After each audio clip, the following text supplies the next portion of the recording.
Dream Tamil Nadu அமைப்பை சார்ந்த அனைவருக்கும் என்னுடைய நெஞ்சார்ந்த நன்றியை காணிக்கையாக்குகிறேன். $1 மில்லியன் என்று அடிக்கடி பேசுவதுண்டு. ஏதாவது முக்கியமான ஒரு வினாவை எழுப்பினால் இது $1 மில்லியன் கொஷின் என்று சொல்வார்கள். ஆனால் இந்த கனவு $1 ட்ரில்லியன் கனவு, பெருங்கனவு, மாபெரும் கனவு. தமிழகத்தின் ஜிடிபி 260 பில்லியன் என்று இருக்கிற இந்த நிலையில் அதை ஒரு 10 ஆண்டிலோ 2 பத்தாண்டுகளிலோ $1 ட்ரில்லியன் ஜிடிபியாக உயர்த்த வேண்டும், வளர்த்தெடுக்க வேண்டும், பெருக்கிட வேண்டும் என்கிற மாபெரும் கனவுகளோடு பெருமுயற்சியை முன்னெடுத்திருக்கிற, பெரும் முனைப்பை கொண்டிருக்கிற உங்கள் அனைவரையும் நான் நெஞ்சார பாராட்டுகிறேன். என்ன பேச வேண்டும் என்பதையும் எனக்கு குறிப்பாக தந்திருக்கிறீர்கள். குறிப்பாக சமூக நீதி தொடர்பாக கருத்துக்களை பகிர்ந்து கொள்ள வேண்டும் என்பது உங்களுடைய கட்டளை.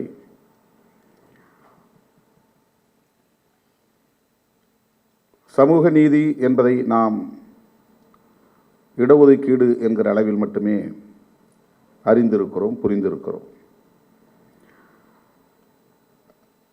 அதுவும் புறக்கணிக்கப்பட்டவர்களுக்கு வழங்கப்படுகிற, பரிதாபத்தின் அடிப்படையில் வழங்கப்படுகிற ஒரு சலுகை என்கிற அடிப்படையில் புரிந்திருக்கிறோம். நம்முடைய சமூகம் ஒரு சமனற்ற சமூகமாக இருக்கிறது. சமத்துவம் இல்லை. அதனால் வளர்ச்சி என்பது ஒரு ஒருங்கிணைந்த வளர்ச்சியாக இல்லை. அனைத்து தரப்பாரும் சமமான வாய்ப்புகளை பெற முடியவில்லை. அதனால் அனைத்து தரப்பிலும் உரிய வளர்ச்சி இல்லை. எனவே இங்கு சமனற்ற நிலை என்பது நீடிக்கிறது. இந்த சமனற்ற நிலையை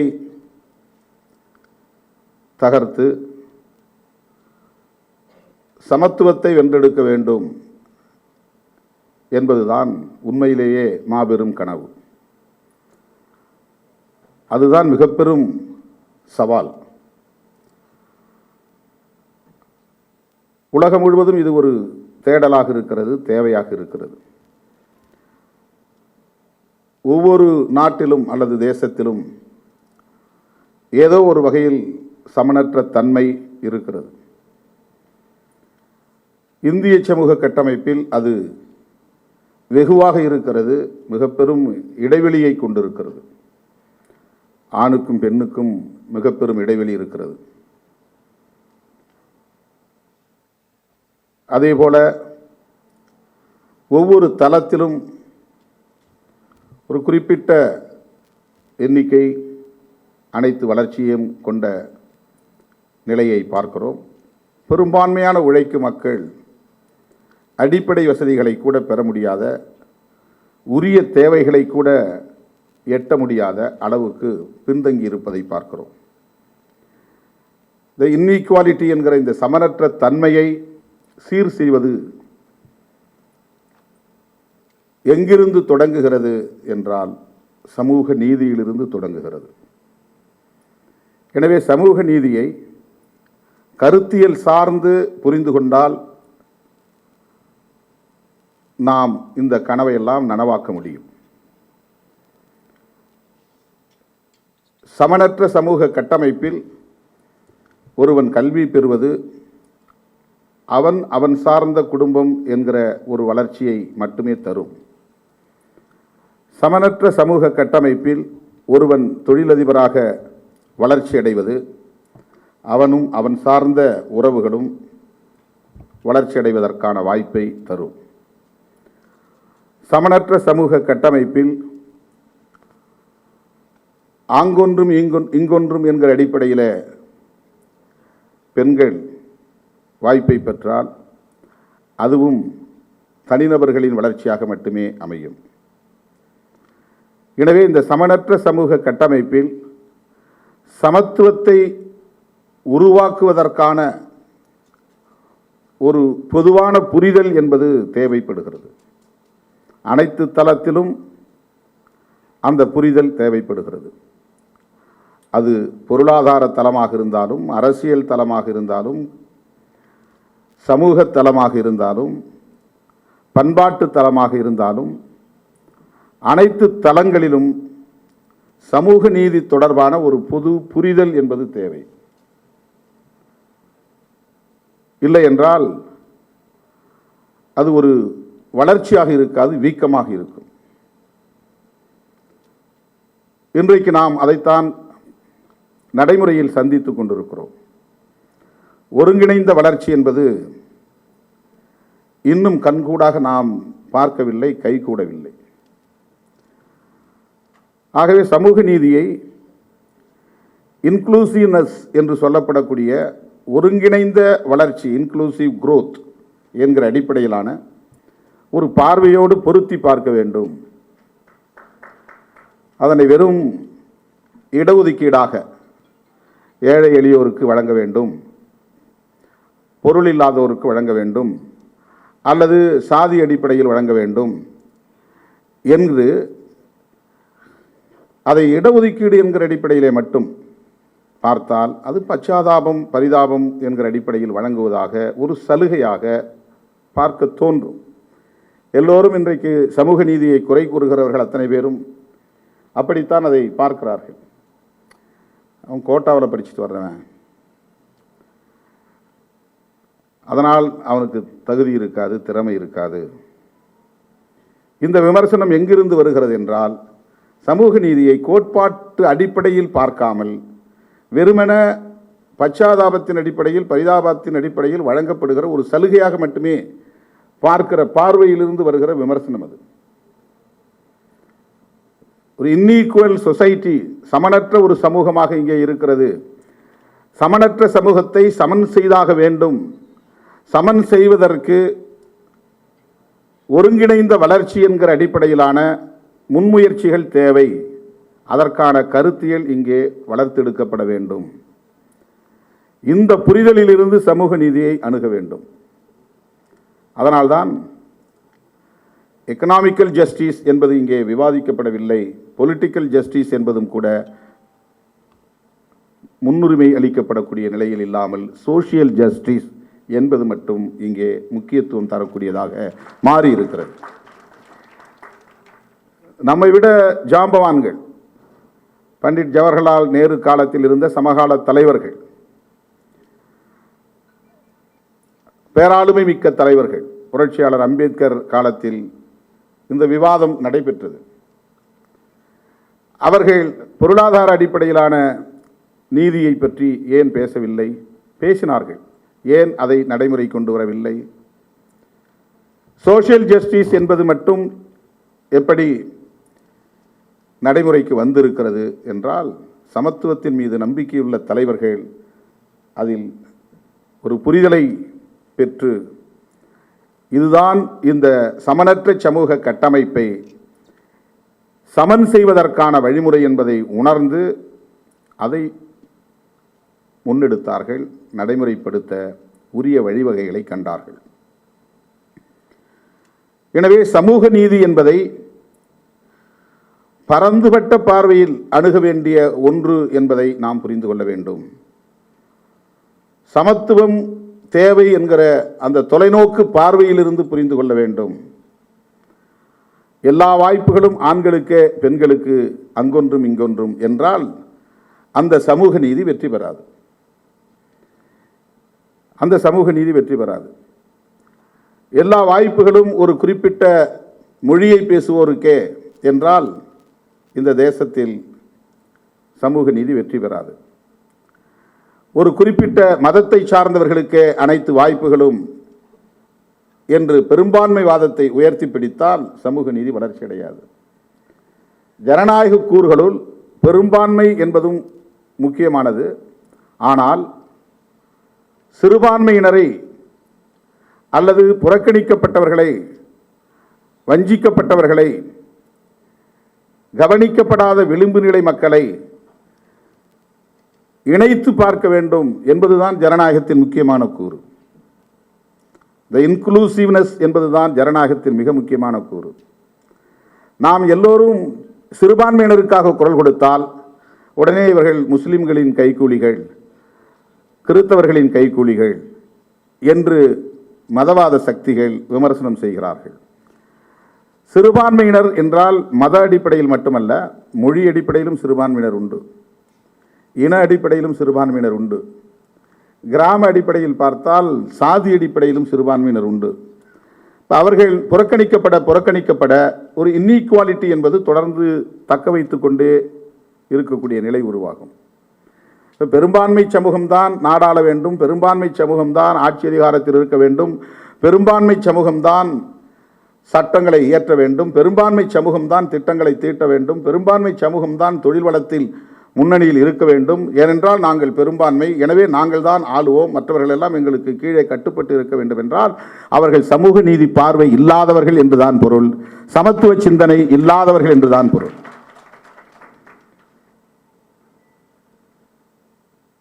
இணையான மக்கள் தொகையை கொண்ட சமூகம், ஆண்கள் 1000 பேர் இருக்கிறார்கள் என்றால் பெண்கள் 1000 பேர் இருக்கிறார்கள். ஏன் இதுவரையில் நாம் சமமான வாய்ப்பு பெண்களுக்கு வேண்டும் என்ற குரலை எழுப்பவில்லை? இப்போ சமூக நீதியிலே குறைபாடு இருக்கிறது. சமூக நீதி என்பது வெறும் SC/ST-க்கானதல்ல. சமூக நீதி என்பது சமத்துவத்திற்கானது. சமூக நீதி என்பது சமன் செய்வதற்கானது. சமூக நீதி என்பது வெறும் OBC-க்கானதல்ல. OBC சமூகங்களை சார்ந்தவர்கள், நீண்ட காலம் கல்வி மறுக்கப்பட்டவர்கள், வேலைவாய்ப்பு மறுக்கப்பட்டவர்கள், அதிகாரம் மறுக்கப்பட்டவர்கள், எனவே அவர்கள் அதிகாரத்தை நுகர முடியாமல் எங்கோ கிடக்கிறார்கள், அதிகார மையத்தை நோக்கி வர முடியாமல் விளிம்பு நிலையில் கிடக்கிறார்கள். ஆக அதிகார மையத்திற்கும் அவர்கள் இருப்புக்கும் இடைவெளி மிகப்பெரிய இடைவெளியாக இருக்கிறது. அதிகார மையத்தை நோக்கி விளிம்பு நிலை சமூகத்தை கொண்டு வர வேண்டும் என்பதுதான் சமூக நீதியின் அடிப்படை. அதுதான் ஃபவுண்டேஷன், அதுதான் fundamental factor of social justice. விளிம்பு நிலையில் கிடப்பவர்கள் அதிகார மையத்தை நோக்கி தொடர்புள்ளவர்களாக இருக்க வேண்டும், அதிகாரத்தை நுகரக்கூடியவர்களாக இருக்க வேண்டும், அதிகாரத்தை பகிர்ந்து கொள்ளக்கூடியவர்களாக இருக்க வேண்டும். நீங்க பொருளாதாரம் வேண்டும் என்றாலும் அது ஒரு பவர் ஷேர், அதிகார நுகர்வு. கல்வி வேண்டும் என்றாலும் அதிகார நுகர்வு என்றுதான் பொருள். அதிகார நுகர்வுக்காகத்தான் கல்வி, அதிகார நுகர்வுக்காகத்தான் வேலை வாய்ப்பு, அதிகார நுகர்வுக்காகத்தான் பொருளாதார வளர்ச்சி.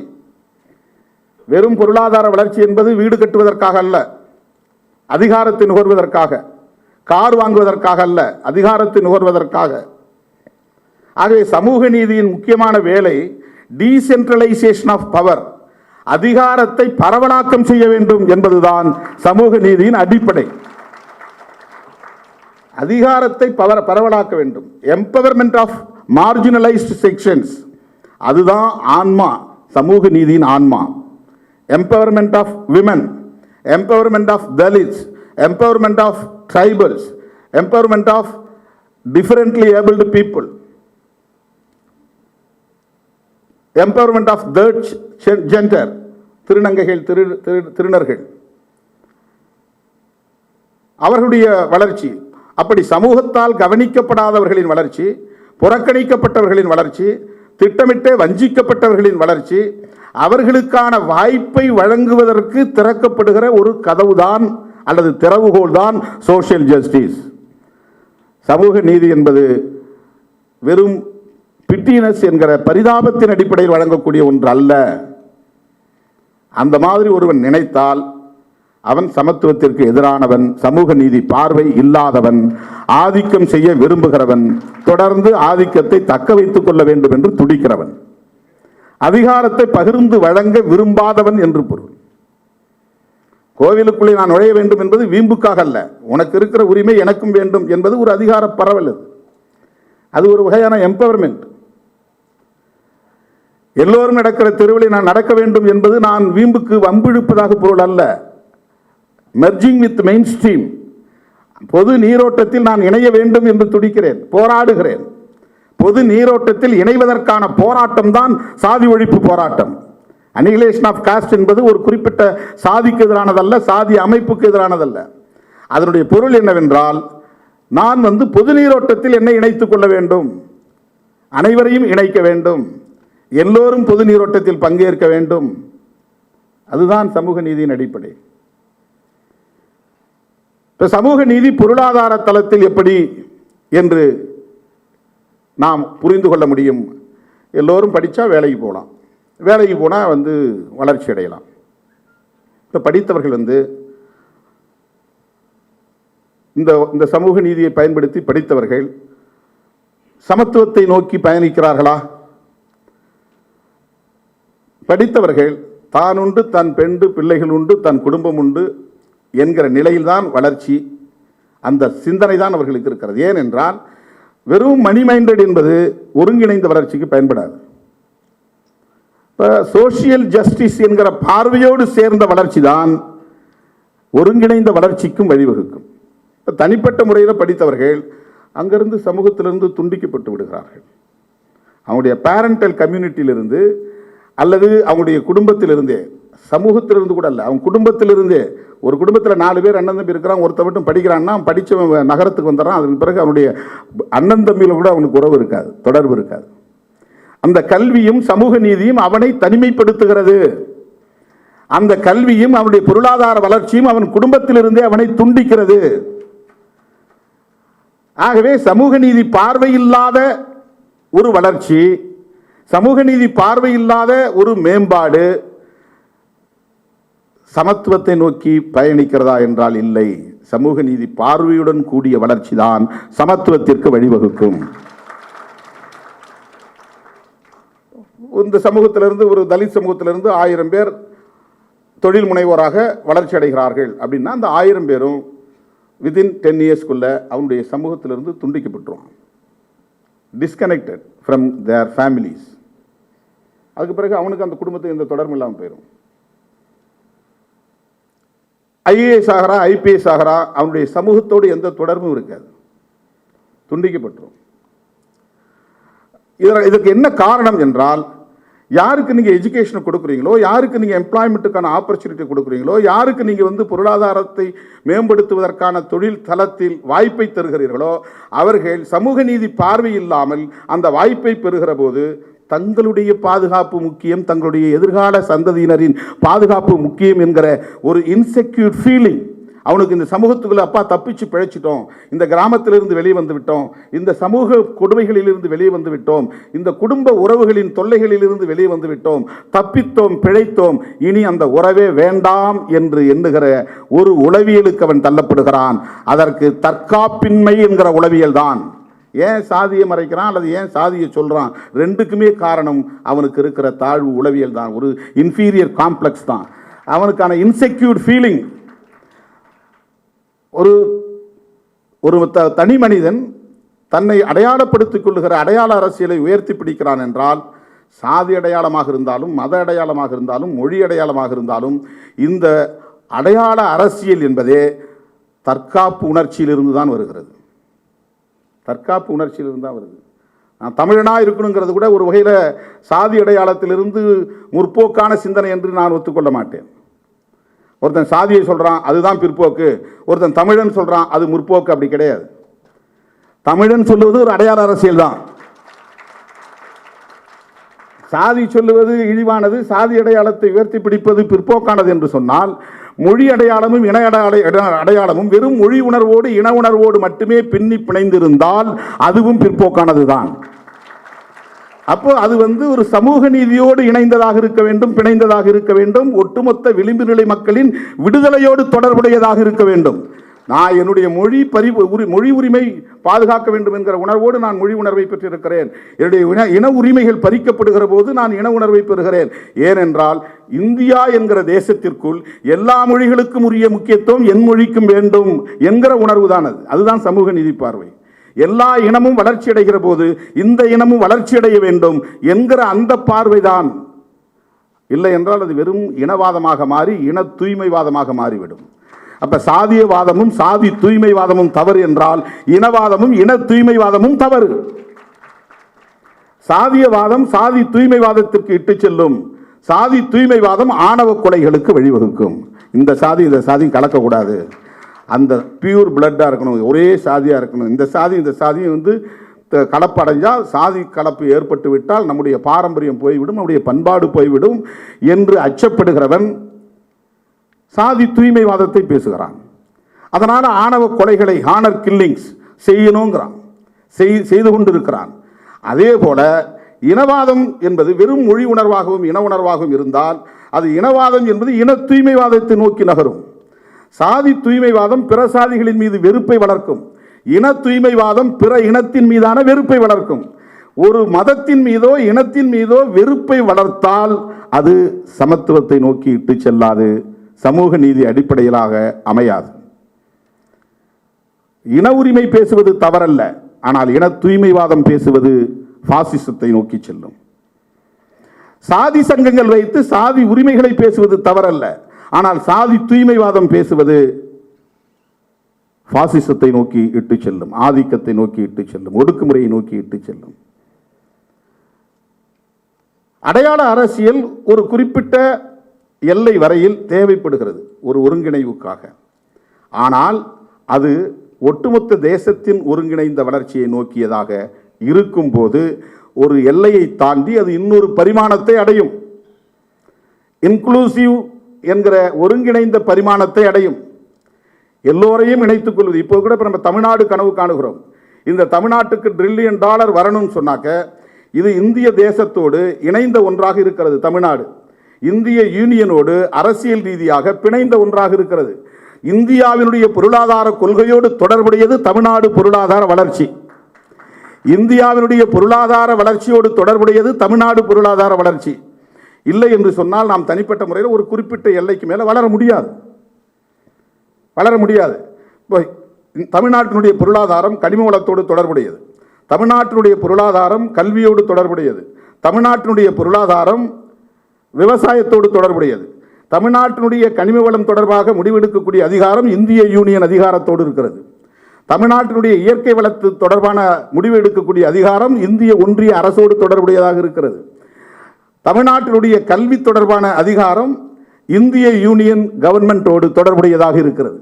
எனவே நீங்கள் கல்வியை தவிர்த்துவிட்டு, விவசாயத்தை தவிர்த்துவிட்டு, தொழில் வளத்தை தவிர்த்துவிட்டு, கனிம வளத்தை தவிர்த்துவிட்டு தமிழ்நாட்டினுடைய பொருளாதார வளர்ச்சியை தனிப்பட்ட முறையிலே $1 trillion என்கிற அளவுக்கு எப்படி உயர்த்த முடியும்?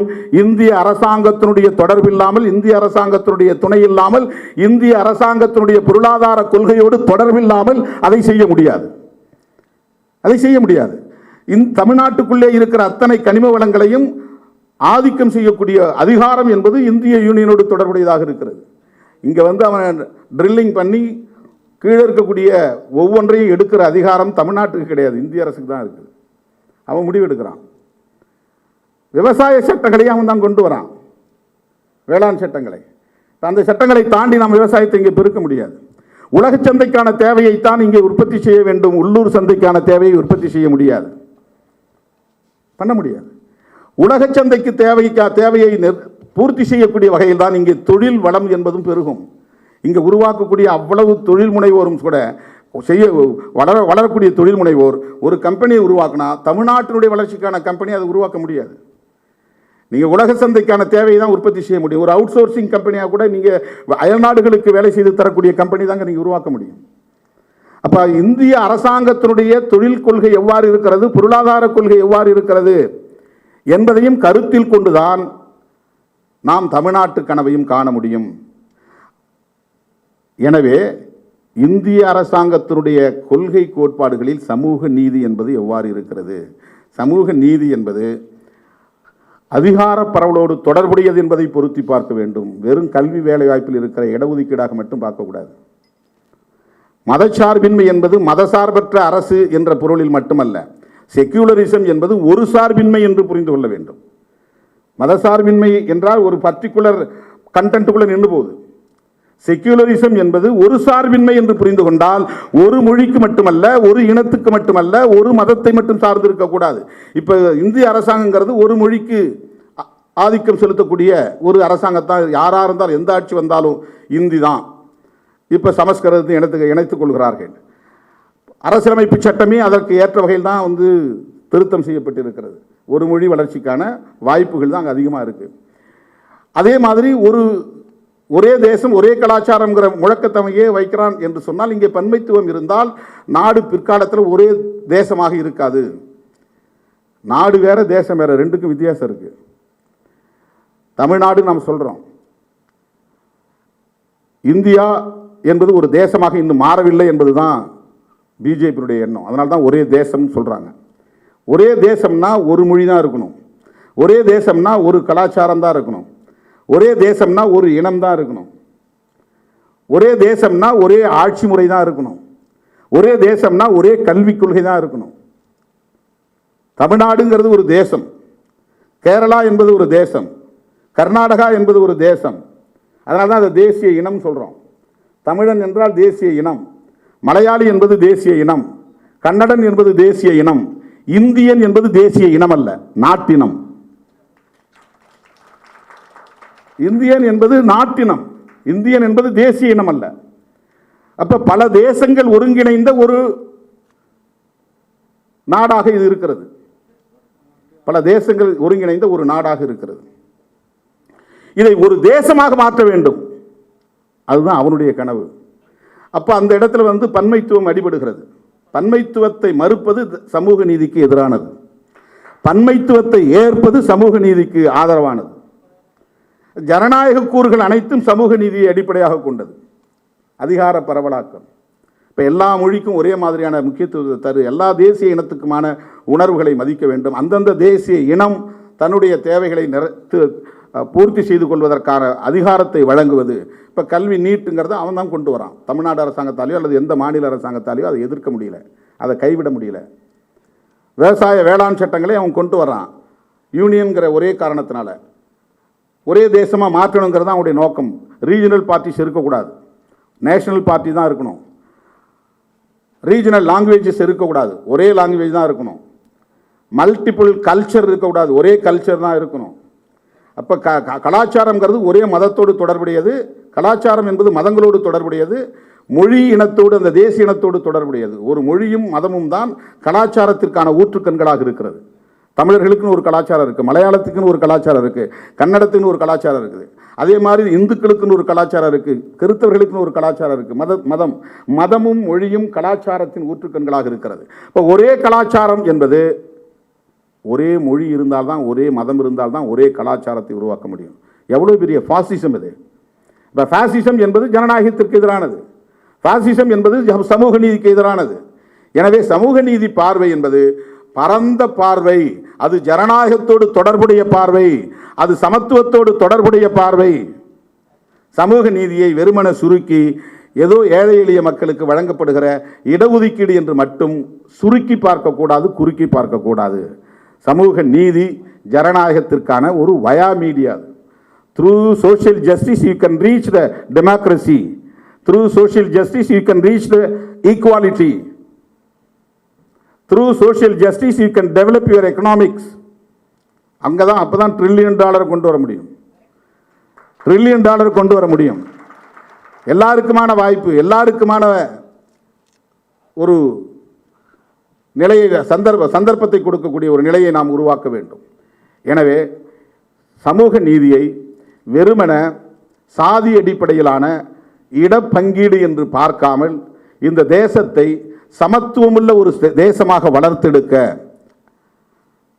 இந்த சமூக கட்டமைப்பை ஆணும் பெண்ணும் சமமான வாய்ப்புகளை பெறக்கூடியவர்களாக வளர்த்தெடுக்க, ஆண் பெண் சமத்துவத்தை பற்றிய புரிதலே நம்மிடத்தில் இல்லை, விவாதமே நம்மிடத்தில் இல்லை.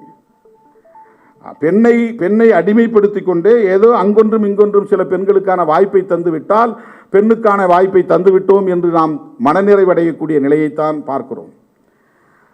1000 ஆண்கள் உட்கார்ந்த இடத்தில் 2-3 பெண்கள் உட்கார்ந்திருந்தால் அந்த பெண்கள் விமர்சனத்துக்கு ஆட்படுகிறார்கள். 1000 ஆண்கள் அமர்ந்திருக்கிற இடத்தில் 500 பெண்கள், 1000 ஆண்கள் உட்கார்ந்திருக்கிற இடத்தில் 1000 பெண்களும் உட்கார்ந்திருந்தால், நம் வீட்டில் உள்ள ஒவ்வொரு பெண்ணும் நம்மோடு ஒரு களத்திற்கு வந்தால் எந்த பெண்ணையும் எவனும் விமர்சிக்க முடியாது, இழிவுபடுத்த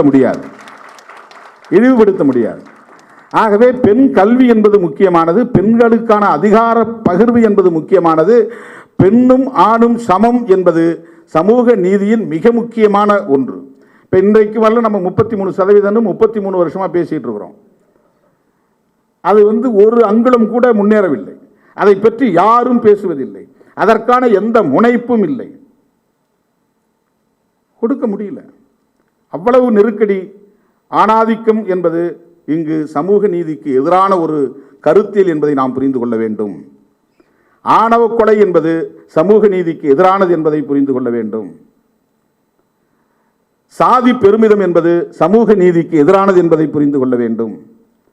எனவே சமூக நீதியை நாம் ஜனநாயகத்தின் கூறுகளுள் ஒன்றாக புரிந்து கொண்டால், சமத்துவத்திற்கான வழிமுறை என்பதை புரிந்து கொண்டால், தொழில் வளத்திலும் நாம் வெற்றியடைய முடியும். உங்கள் மாபெரும் கனவு நிறைவேறும் என்பதை சொல்லி வாய்ப்புக்கு நன்றி கூறி நிறைவு செய்கிறேன். நன்றி, வணக்கம்.